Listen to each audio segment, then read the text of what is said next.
आप क्या जानो उन युवाओं का दर्द जो हमेशा आपको ट्रेन में लुसेंट का पन्ना पलटते हुए दिखाई दे देता है। साहब, वो आपकी तमाम चीज़ों को याद रखता है, आपके मन की बात को भी और चुनाव से पहले किए गए आपके वादे को भी, और देश के अलग अलग चुनावों में आपके द्वारा दिए गए स्टेज से हर एक भाषण को भी। आप क्या जानो कि बिहार का एक मिडिल क्लास का फैमिली के लड़के के लिए नौकरी कितना मायने रखती है। एक नौकरी मिल जाने से उन पर लगा जो आवारगी का ठप्पा होता है साहब, वो मिट जाता है। आप क्या जानो, जब लड़के 27 से 28 साल के होते हैं तो पापा के पैसे की जो रोटी होती है वो हलक से उतरती नहीं है। हलक से ऐसी उतरती है मानो के कंकड़ और पत्थर उसे घोटना पड़ रहा है। और आप क्या अजीब सी बात कहते हो कि खिलौना बेच लो, पकोड़े का ठेला लगा लो, पान बेच लो, कुत्ता पाल लो। ये कैसी कैसी आप बात करते हो। आपने जो तरीका अपनाया है ना साहब, वो बेजोड़ तरीका है कि अपना बैठकर काजू किशमिश की रोटियां खाओ, और जब देश के युवा नौकरी मांगे, देश के जो किसान हैं वो नौकरी मांगे, तब आप उनसे कहो कि अपना स्वरोजगार करो, उसके लिए हम आपको लोन दे देंगे। भले ही टीवी पर दिन रात हिंदू, मुस्लिम और पाकिस्तान, कोरोना और आपकी दाढ़ी पर चर्चा हो, लेकिन भूख से देश का नौजवान और किसान मर रहा हो तो साहब इससे आपको कोई घंटा फ़र्क नहीं पड़ता है। इन्हीं तमाम चीज़ों पर बात करने के लिए आज हमारे साथ दो मेहमान मौजूद हैं। हम आपको उन मेहमानों से परिचित कराएं उससे पहले नमस्कार, मैं हसन और आप देखना शुरू कर चुके हैं यूथ वॉइस। हमारे साथ हैं आसिफ अली जी, जो एक युवा है और YSS के बिहार राज्य के प्रदेश अध्यक्ष हैं, और हमारे साथ मोहम्मद नदीम जी हैं, जो कि एक सामाजिक कार्यकर्ता है और साथ साथ BPSC की तैयारी भी कर रहे हैं। BPSC आप तो समझ ही गए होंगे, बिहार की BPSC। तो आइए इनसे बात करते हैं और जानते हैं कि जो अभी मौजूदा हालात है देश में, जो युवाओं का मौजूदा हालात है, देश के जो हालात है जहां रेलवे के साथ साथ, जहां सरकारी नौकरी के साथ साथ रेलवे और एयरलाइंस भी बिक रहे हैं, जहां 3 महीने में 18 करोड़ युवा बेरोजगार हो जाते हैं, जहां अंबानी पूरे विश्व में चौथे नंबर पर पहुंच जाता है, तो उसके बाद लगता है कि दाल में कुछ काला तो ज़रूर है। क्या काला है, आइए इन्हीं लोगों से बात करते हैं। आसिफ अली जी, स्वागत है आपका हमारे इस कार्यक्रम में, और आपका भी बहुत बहुत शुक्रिया आपका कि मुझे इस लायक समझा और आपने अपने चैनल यूथ वॉइस के माध्यम से मुझे यहाँ पर बोलने का मौका दिया।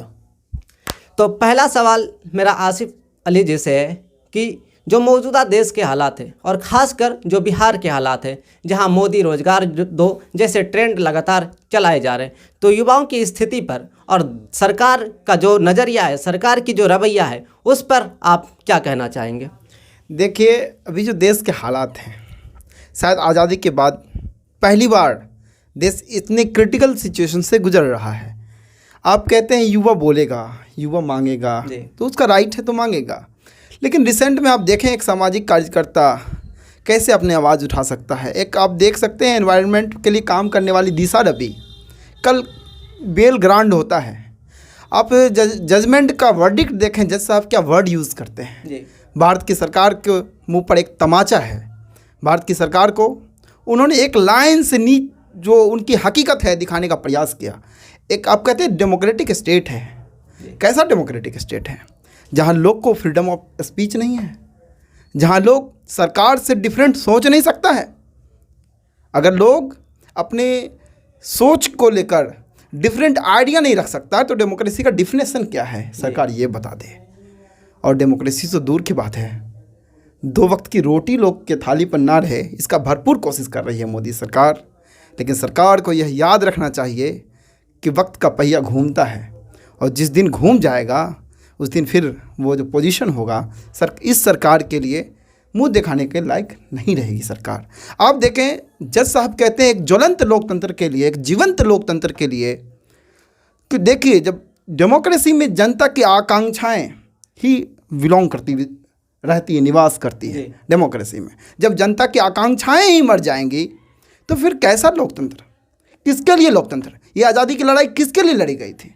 सरकार इस बात का जवाब दे, लेकिन उसके पास कोई जवाब नहीं है, सिवाय एक संकुचित मानसिकता वाली विचारधारा को लेकर, उन माफी वीरों की विचारधारा को लेकर चलने वाली सरकार कैसे लोगों को रोजगार देगी?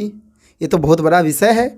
आज 100 रुपये से ऊपर पेट्रोल है, लेकिन उसको भी लोग डिफेंस करते हैं हंस के। जो लोग 80, 85 और 60, 65 के पेट्रोल में तमाशा किया करते थे पूरे देश भर, जब 40, 50 प्याज हो जाया करता था तो गले में प्याज की माला लगाकर घूमते थे, आज प्याज 80 के रेट को क्रॉस कर जाता है, वो लोग मौन बैठे रहते हैं। कहाँ गया आपके अंदर का नैतिकता?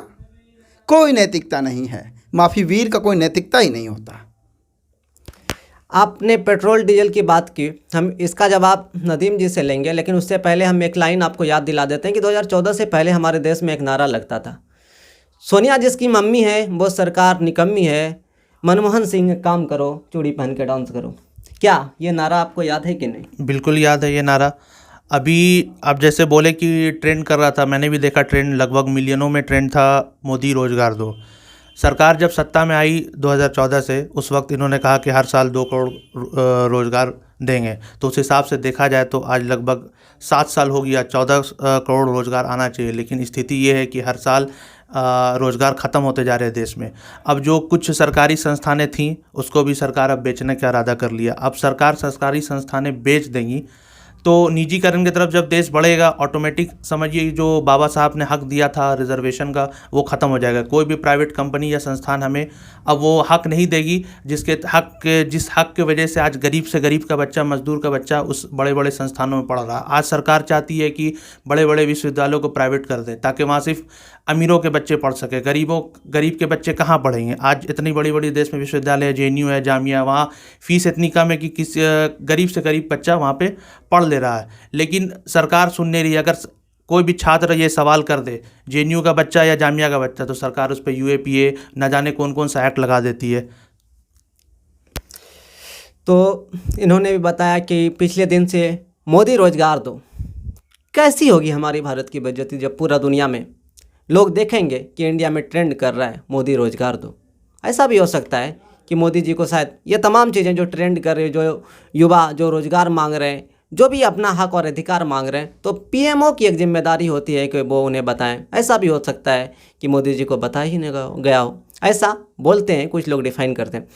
आगे हम किसान मुद्दे पर बात करेंगे। किसान आंदोलन, जी किसान आंदोलन उन्हीं का आंदोलन जो हम आप तमाम 100 करोड़ देशवासी हैं जो उसे खाना खिलाते हैं, उनका आंदोलन आज लगभग 3 महीने से ज़्यादा दिनों से चल रहा है। और सरकार इतनी ढीठ हो चुकी है कि वो कहती है कि नहीं, हम ये जो कानून है इससे किसान का फ़ायदा होने वाला है और ये कानून हम किसान के लिए लागू करवा के ही रहेंगे और किसान को ये मानना होगा। वहीं किसान भी अपनी बात पे अड़े हुए हैं कि इससे हमारा नुकसान है, अंबानी और अडानी का फ़ायदा है। लेकिन आज तक न सरकार टस से मस हुई है, न किसान टस से मस हुए। तो आसिफ अली जी, ये किसान आंदोलन और कितना दिन तक चल सकता है और सरकार कब तक झुकेगी? देखिए, ये किसान आंदोलन जब तक सरकार न झुकेगी तब तक चलता रहेगा, यानी कि सरकार को झुकना होगा। ये किसान का आंदोलन है, और जब किसान और नौजवान का आंदोलन हो, ज्वलंत पे हो, चरम पे हो, तो इतिहास गवाह है कि अच्छे हिटलर को भी झुकना पड़ा है जी। तो सरकार को इतिहास पढ़ने की ज़रूरत है। हाँ, ज़रूर है कि हमारे लिए आज संघर्ष का दिन है, संघर्ष करेंगे, किसान नौजवान संघर्ष कर रहे हैं आज।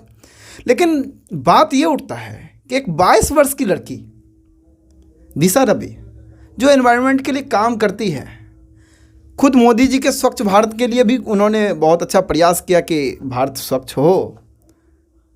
एक ऐसी गर्ल जो देश में हो रहे घटनाक्रम पर अपने एक कमेंट करती है और एक इंटरनेशनल अंतर्राष्ट्रीय तौर पे काम करने वाली ग्रेटा थनबर्ग को टैग करके उन्होंने ट्वीट किया था।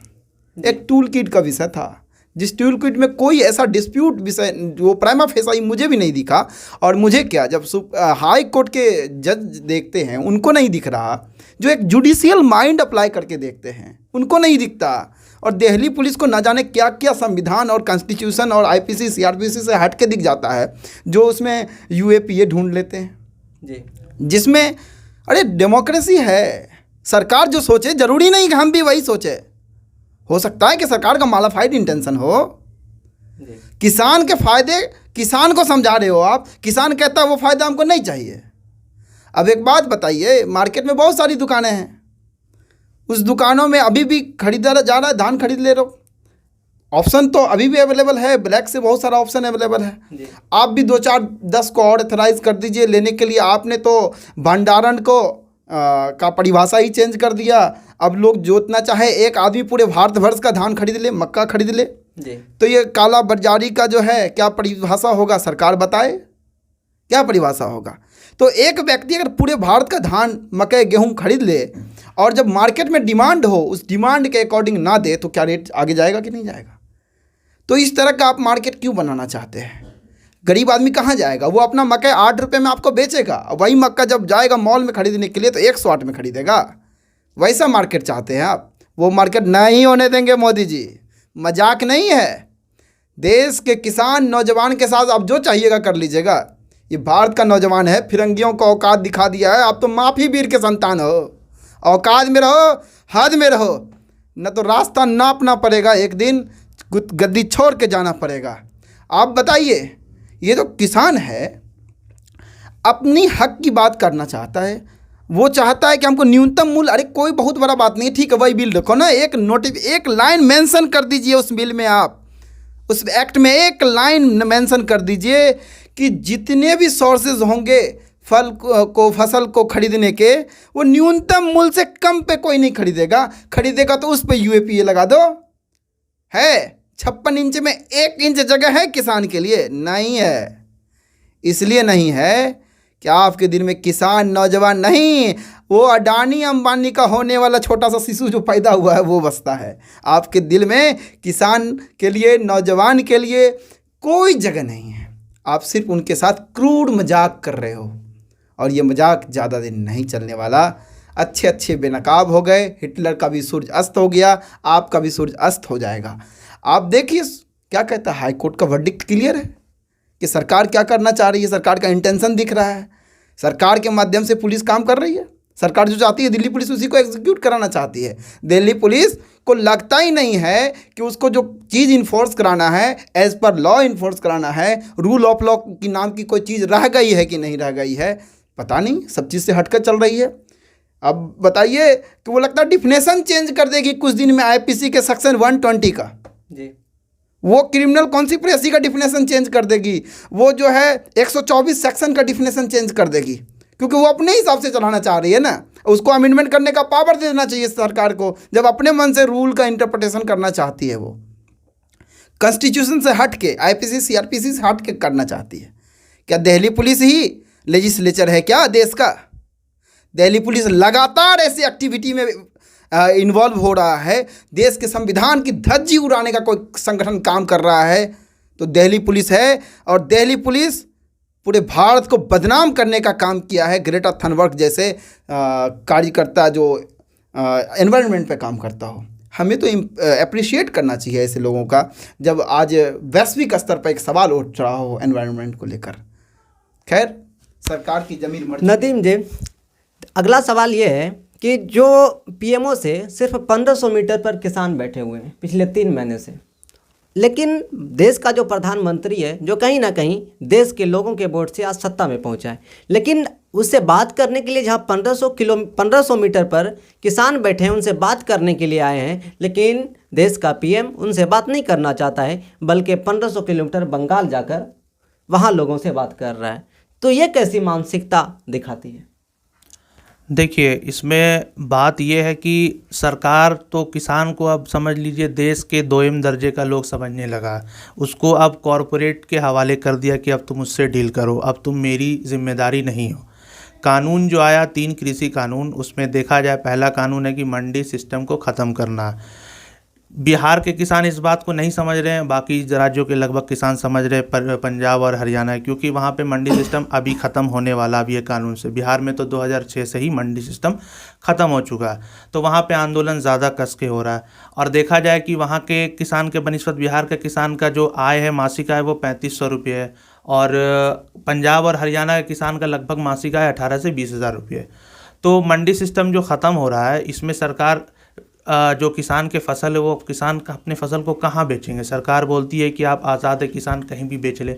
वो कहाँ बेचेगी? आप तो एमएसपी तय नहीं किए। अब किसान को अनाप शनाप दाम में वो कॉरपोरेट खरीद लेगा उससे, किसान से अनाज। तो इसमें सरकार को चाहिए कि एमएसपी तय कर ले, लिखित में दे दे। और दूसरी बात है कि फसल खरीद की गारंटी भी कर दे, क्योंकि बहुत से जगह किसान ऐसे हैं कि अपने फसल बेच भी नहीं पा रहे हैं। बिहार के ही बहुत से किसान हैं कि अपने फसल नहीं बेच पा रहे हैं। दूसरा है कि कॉन्ट्रैक्ट फार्मिंग। अब मतलब कि ज़मीन भी किसान की रहेगी, वो अब कॉन्ट्रैक्ट कर ले कॉरपोरेट घरानों से। अब उस पर जो कॉरपोरेट घराना जो इजाज़त देगा उसी की खेती होगी। मतलब ये देख के लग रहा है कि अंग्रेज़ी हुकूमत वापस आ गई है। और अंग्रेज़ के टाइम में यहाँ का रॉ मटेरियल इंग्लैंड जाया करता था, फिर वहाँ से वो महंगे दामों में आता था, फिर किसान यहाँ ख़रीदा करते थे। वही सीन लग रहा है कि किसान यहाँ पे वो फसल उगाएंगे और कॉरपोरेट उनसे ख़रीद लेगा सस्ते में, फिर बाद में किसानों को वही फसल, अब वही जो मटेरियल अब उससे तैयार होगा वो ख़रीदना होगा महंगे दामों पे।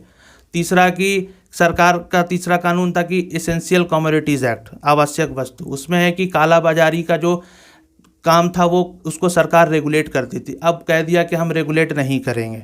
मतलब कि आपको जितना स्टॉक करना कर लीजिए, जब दाम बढ़ेगा तो फिर अपना स्टॉक में महंगे में निकाल के बेचिएगा।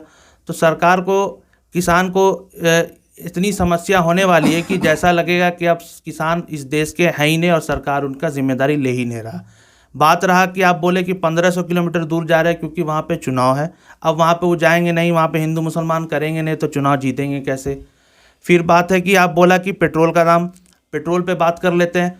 पेट्रोल का अभी जो मैं यहाँ आया तो समझ लीजिए मैं पेट्रोल लेकर आया, 1 लीटर आज भागलपुर में हो गया 94 रुपये 41 पैसे आज का रेट था। तो देखा जाए कि अभी आज फरवरी का महीना चल रहा है, इस ठीक 1 साल पहले फरवरी में हमको याद है भागलपुर में पेट्रोल की कीमत हुआ करती थी 77 रुपये लीटर, लगभग समझ लीजिए आप 14 रुपये लीटर बढ़ गया। ठीक है, उस वक्त पेट्रोल का जो एक्चुअल कीमत था जो 31 रुपये लीटर था, तो उस वक्त समझ लीजिए आप जोड़ लीजिए कि कितना टैक्स लगता था, मोटा मोटी 48-46 रुपये टैक्स लगता था। ठीक है, और अभी तेल का एक्चुअल कीमत है 34 रुपये लीटर, लेकिन टैक्स लग रहा है लगभग 60 रुपये लीटर। तो 3 रुपये एक्चुअल कीमत में बढ़ोतरी हुई, लेकिन जो यहाँ टैक्स में पूरा ओवरऑल देखा जाए तो लगभग 17 रुपये लीटर बढ़ गया। अब जो तेल से जो रेवेन्यू जनरेट होता है सेंट्रल का और स्टेट का, तो उस रेवेन्यू में देखा जाए तो स्टेट को जाता, सेंटर को जाता था 60% और स्टेट को जाता था, सारे स्टेट को, अलग अलग स्टेट का अपना अपना टैक्स है, तो उस मोटा मोटी एवरेज देखा जाए तो 40% स्टेट को जाता था। ये देखा गया 1 साल बाद तो स्टेट का टैक्स का रेट घट गया, 35% हो गया, लेकिन सेंटर का 65 हो गया, 5% बढ़ोतरी। मतलब सरकार चाह रही है कि सारा वसूली आज हम तेल ही से कर लें सब कुछ। तो ये स्थिति बनी हुई है। और जो यहाँ के जो लोग हैं, नागरिक है, वो देख रहे हैं विपक्ष कुछ बोलेगा, परेशानी हमारी है तो हमको ही बोलना पड़ेगा, विपक्ष की तरफ हमको देखना ही नहीं है, क्योंकि हम इस देश के नागरिक हैं, हमारा हक है, हमने चुना है, तो इसलिए हम ही आवाज़ उठाएंगे। विपक्ष की तरफ तो देखना ही नहीं है कि विपक्ष क्या कर रहा है नहीं कर रहा, इसलिए आवाज़ हमको ही उठाना पड़ेगा। अब हम जो बोलते हैं कि विपक्ष कुछ करेगा, विपक्ष नहीं कर रहा, हमको तो कुछ करना ही होगा। अब उसमें बात यह है कि सरकार जो कह रही है कि जो बढ़ता जा रहा है, तो मतलब कि, और जो जैसे कुछ लोग से आप पूछिए कि तेल का कीमत बढ़ रहा, तो बोल रहे हैं कि देश तरक्की कर रहा है, मतलब ऐसा एक्सक्यूज़ देंगे कि कोई एक्सक्यूज़ का मायने ही नहीं है। तो इन सब बात को समझ करके हमको आवाज़ अपनी बुलंद करनी होगी, देश के नागरिकों को आवाज़ उठाना होगा, किसानों का समर्थन करना होगा, देश में बड़ी आंदोलन की तैयारी करनी होगी। बस एक और सवाल का जवाब आपसे लेंगे। कल राकेश टिकैत ने एक बयान दिया और उन्होंने कहा कि हम 40 लाख ट्रैक्टर के साथ संसद का घेराव करेंगे। आपको याद होगा कि जेपी आंदोलन के समय जब संसद का घेराव किया गया था, जब लोग संसद कूच किए थे, तो देश में 24 घंटे से कुछ ज़्यादा 1-2 घंटे, मतलब 26-27 घंटे के अंदर देश में इमरजेंसी लग चुका था। अगर सचमुच में किसान 40 लाख ट्रैक्टर के साथ अगर संसद घेराव करते हैं, तो फिर इमरजेंसी जैसी या फिर देश में एक व्यापम आंदोलन जैसा कुछ देखने को मिलेगा क्या?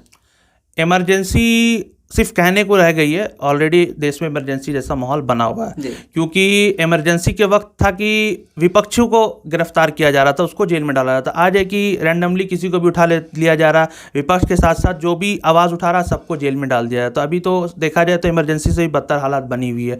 तो कहने को आप ये मत कहिए कि इमरजेंसी जैसा घोषणा या कुछ होगा, ऑलरेडी इमरजेंसी देश में चल रहा है। अब हम एक और सवाल का जवाब आप दोनों मेहमानों से लेंगे। सवाल का जवाब ये है कि देश के जो युवा हैं और जो अभी ट्विटर पर ट्रेंड चला रहे हैं, जो कहीं ना कहीं सोशल मीडिया पर आंदोलन कर रहे हैं कि मोदी रोजगार दो, तो आप उन युवाओं को क्या संदेश देना चाहेंगे? देखिए, सोशल मीडिया के माध्यम से अपनी आवाज़ को बुलंद करना अच्छी बात है, लेकिन उन युवाओं से मेरा आग्रह है आपके चैनल के माध्यम से कि आपको कहीं ना कहीं संघर्ष के लिए सड़क पर उतरना पड़ेगा। ये जो हमारा संघर्ष का इतिहास ही सड़क से है जी। चाहे हम आज़ादी की लड़ाई को लड़े हों जी। चाहे देश में जेपी मूवमेंट हुआ हो जी। छात्र नौजवान ने ही अपने दायित्व को समझा देश के प्रति, अपने परिवार के प्रति। देखिए, एक सच्चा जो जवाबदेह होता है, अगर लोग इंसान परिवार के प्रति सच्चा जवाबदेह है तो वही राष्ट्र और राज्य के प्रति है जी। तो अपने रिस्पॉन्सिबिलिटीज़ को बराबर समझना पड़ेगा और आपको संघर्ष के लिए सड़क पर उतरना पड़ेगा। हमने और जब हम लोगों ने सड़क पर उतरा है, इतिहास गवाह है, आंदोलन हमारी हुई है, जीत हमारा हुआ है। तो मजबूती के साथ लड़ना होगा। और एक बात तो तय है, ये जो सरकार है, इस सरकार को मुँह की खानी पड़ेगी। राकेश टिकैत टिकने वाले इंसान हैं, बिकने और भागने वाले नहीं हैं, माफ़ी वीर के संतान नहीं हैं। ये तो वीर हैं, वीर जो रियल वीर होता है ना, वो वीर हैं। ये अंग्रेज सरकार के वायसराय से 60 रुपये प्रति माह लेने वाले माफी वीर नहीं हैं। ये सरकार से आंख में आंख मिलाकर, सत्ता से आंख में आंख मिलाकर बात करने वाले टिकैत हैं, जो टिक कर मजबूती के साथ लड़ाई लड़ेंगे।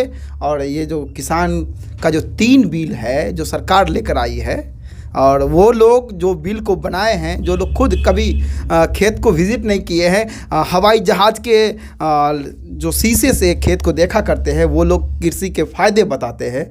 ये जो अभी बता रहे थे नदीम भाई, बहुत अच्छे से उन्होंने बताया कि जो तीनों कानून है, तीनों कानून का कोई रियलिस्टिक जो लैंड पर है कुछ नहीं है उसका।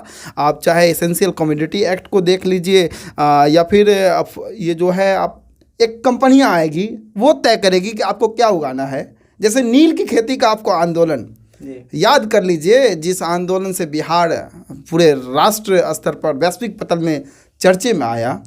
गांधी जी नील की खेती के विरुद्ध आंदोलन करने आए थे, क्योंकि अंग्रेज तय करते थे कि आप क्या उपजाओगे, इतना नील उपजाना ही होगा। उसी तरह से कंपनियां तय करेंगी आप क्या उपजाओगे, फसल का साइज भी तय कर देगी। बताओ, कोई किसान चाह ले कि मेरा फसल का जो आलू होगा वो आलू इतने ही साइज का उपजे, क्या पॉसिबल है? बिल्कुल नहीं। हो सकता है कोई आलू बड़ा हो जाए, हो सकता है कोई आलू छोटा हो जाए, हो सकता है कोई गेहूं का साइज कुछ हो, लेकिन वो किसान है, वो बेचारा उतना पढ़ा लिखा नहीं है। वो 25-26 पेज का एग्रीमेंट साइन होगा उनसे कॉन्ट्रैक्ट फार्मिंग में, वो साइन कर देगा एग्रीमेंट को, लेकिन उसमें साइज फिक्स होगा, रेट फिक्स होगा। रेट तो फिक्स हो गया, अच्छी बात है, लेकिन साइज जो फिक्स कर रहे हो, जो छोटा माल होगा वो छठवा माल कौन लेगा? क्या किसान का फसल एक समान होता है? किसान के साथ छलावा बंद कर दीजिए मोदी जी। और मंडी को जो आप समाप्त कर दिए बिहार के किसान, इसलिए बिहार में भी लोग समझ रहे हैं, मेजॉरिटी में लोग समझ रहे हैं। कुछ लोग जो नासमझ का कर रहे हैं, क्योंकि उनको पता ही नहीं है। 2006 में ही यहाँ पे हमारे नैतिकता वाले बाबूजी जो है बंद कर दिए हैं जी मंडी को, तो इसलिए लोगों को पता नहीं चल रहा है। हमारे यहाँ के किसान का मंडी बंद होने की वजह से रियल रेट इनको पता ही नहीं है। तो जिस वजह से यहाँ पे आंदोलन जो है बहुत पुरजोर नहीं हो रहा है, लेकिन बहुत मजबूती से होगा। लेकिन यहाँ के किसान भी, बिहार के किसान भी दिशा और दशा तय करते हैं राष्ट्र के आंदोलन का। तो बिहार से एक मजबूत आंदोलन निकलेगा जो ये संघी सरकार को एक रास्ता दिखाएगा, और इस बिल को वापस लेना ही होगा। नदीम भाई, आपका जो देश में, जो देश और राज्य में जो युवा अभी रोजगार मांग रहे हैं, जो वादा उनसे चुनाव से पहले किया गया था, उन युवाओं को आपका मशवरा या फिर जो आप राय, जो आप समझ लीजिए, वो आप क्या देना चाहते हैं? देखिए, सोशल मीडिया पे ट्रेंड कराने से एक बात तो है कि अवेयरनेस होती है, कि लोगों को पता चलता है कि हाँ भाई इतने लोग आवाज़ उठा रहे हैं। जैसे वो ट्रेंड कर रहा था मोदी रोजगार दो, मिलियनों में ट्रेंड चला गया था। तो एक अवेयरनेस तो होती है, लेकिन जब तक लड़ाई रोड पर से नहीं होगी, सड़कों पर से नहीं होगी, तो कोई फ़ायदा नहीं है। क्योंकि राम मनोहर लोहिया जी कहा करते थे कि जब सड़कें सूनी हो जाती है तो संसद आवारा हो जाती है। इसलिए सड़कों को हमको भरना होगा, संघर्ष की आवाज़ उठानी होगी, तब जा कर के जो आवारापन चल रहा है संसद में वो ठीक होगा। तो दोनों मेहमानों से बात करने के बाद जो बातें इन्होंने कही, नदीम भाई ने जो कहा कि लोकतंत्र में जब सड़कें सुनसान हो जाती है तो सांसद आवारा हो जाता है। वही आसिफ जी ने भी ये कहा कि संघर्ष का रास्ता चुनना होगा। आपको सोशल मीडिया से निकलकर जो वादा आपसे चुनाव से पहले किए गए थे 19 लाख रोजगार देने का, वो वादा आपको जिन लोगों ने वादा किया था उन लोगों से ये मांग करना पड़ेगा कि अब आपको ये वादा निभाना पड़ेगा। मोदी रोजगार दो, मोदी रोजगार दो, मोदी रोजगार दो। इसी के साथ हम अपना ये शो ख़त्म करते हैं। और अगर हमारा ये वीडियो आप फेसबुक पर देख रहे हैं तो पेज को लाइक करें, और अगर यूट्यूब पे देख रहे हैं तो चैनल को ज़रूर सब्सक्राइब करें। धन्यवाद।